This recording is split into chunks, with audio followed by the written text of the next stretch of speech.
রফিকের স্ত্রী চুলায় রান্না বসিয়ে ভাবতেছে আর বলতে লাগলো, ঘরে আছে মাত্র 3টা ডিম আর 4টে আলু।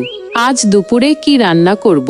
বাচ্চারা একটু ডিম খেতে চায়, কিন্তু 4 জনের জন্য তো ডিম কম পড়ে যাবে। গিন্নি, কি রান্না হবে আজ? ডিম আছে 3টা, আলু ভর্তা করব। আমার লাগবে না, তুমি আর পোলাপান মিলে খাও। আমারও লাগবে না, তাদের মুখে হাসি থাকলেই তো হলো।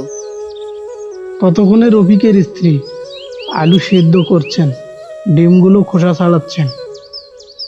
আলু আর ডিম একসাথে মিশিয়ে এমন এক ভর্তা বানালেন যার নাম রাখা যায় ভালোবাসা ভর্তা।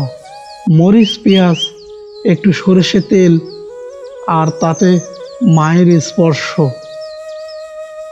মা, এই ভর্তার স্বাদ একেবারে রাজকীয়। এটা কিসের ভর্তা? তোমাদের জন্য বানানো। ডিম তো ছিল 3টা, কিন্তু ডিম আমাদের সবার প্লেটেই আছে। মা, তুমি বুদ্ধিমান মানতেই হবে।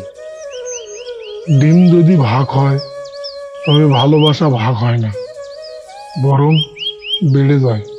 মা, এই ভর্তাটা অনেক ভালো হয়েছে। কে বানিয়েছে এই ভর্তা? তুমি বানিয়েছো নাকি বাবা বানিয়েছেন? বাবার স্বাদটাই বুঝি টের পেলি? যে সংসারে ভালোবাসা ভাগ হয় সেখানে 3টি ডিমও 4 জনের হাসি থাকে, কারণ খাবারের চেয়ে বড়